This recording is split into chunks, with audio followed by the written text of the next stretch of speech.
بسم الله الرحمن الرحيم قل أوحي إلي أنه استمع نفر من الجن فقالوا إنا سمعنا قرآنا عجبا يهدي إلى الرشد فآمنا به ولن نشرك بربنا أحدا وأنه تعالى جد ربنا ما اتخذ صاحبة ولا ولدا وأنه كان يقول سفيهنا على الله شططا وأنا ظننا أن لن تقول الإنس والجن على الله كذبا وأنه كان رجال من الإنس يعوذون برجال من الجن فزادوهم رهقا وأنهم ظنوا كما ظننتم أن لن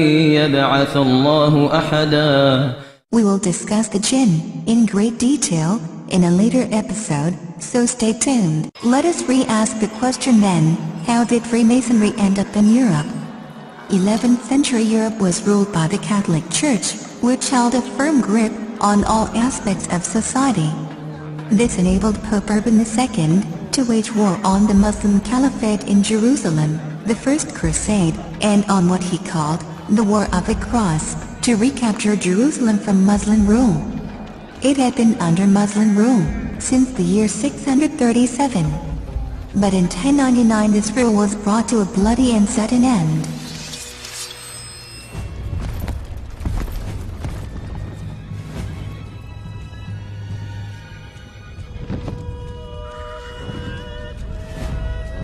And it was said that the blood ran in the streets, knee-high to the horses.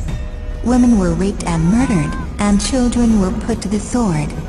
Out of this bloodshed and terror, a group of warrior monks arose. The Knights of the Temple of Solomon, or what they were later to be known by, the Knights Templars. 20 years after Jerusalem was taken, the dome of the Roth Mosque was seized by the Templars, and they began excavating underneath the mosque, and what they found changed history forever. What did they find? Documents and books of the secret arts of black magic, Kabbalah and the ancient mystery schools.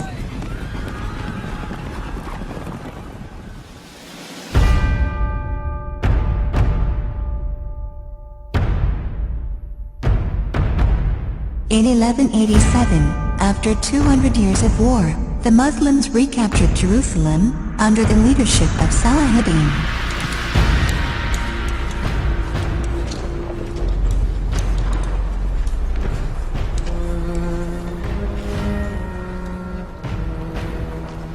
Will you yield the city?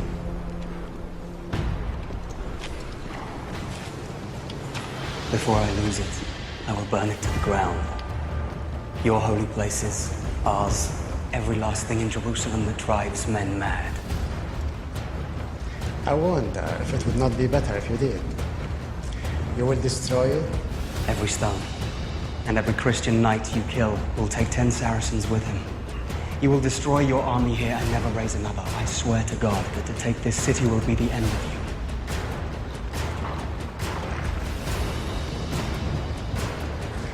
you. Your city is full of women and children. If my army will die, so will your city.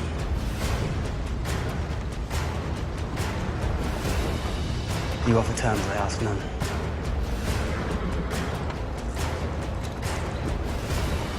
I will give every soul safe conduct to Christian lands. Every soul.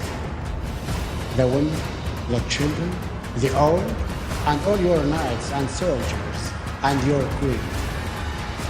Your king, such as yours, I leave to you, and what God will make of it. No one will be harmed, I swear to God. The Christians butchered every Muslim within the walls when they took this city. I am not those men. I am Salahuddin. Salahuddin. Once the Templars arrived back in Europe, they became very wealthy, they became the bankers, and the finances of all the European monarchs. In 1307, or 120 years after their departure from Jerusalem, their secret order was in place and fully operational.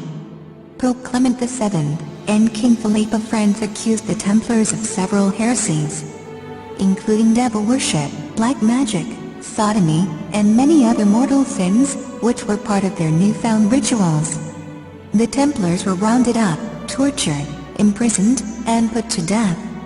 But a few of them managed to escape the same fate of their brethren, and that's when they went underground and changed their identity from the Knights Templars to the Freemasons. They found home in Scotland. King Robert the Bruce was excommunicated by the Pope, so the Knights Templars or Freemasons were welcomed with open arms. Both shared the same enemy, the Catholic Church. In the mid-15th century, the Crusader William Sinclair started construction of Rosslyn Chapel, which is the first landmark of the Freemasons and is supposed to be a representation of Solomon's Temple. Another William Sinclair was the first Scottish Grand Master of Freemasonry at Colwinning Lodge, which is the first Freemasonic lodge, also called the Mother Lodge, or Lodge Number 0.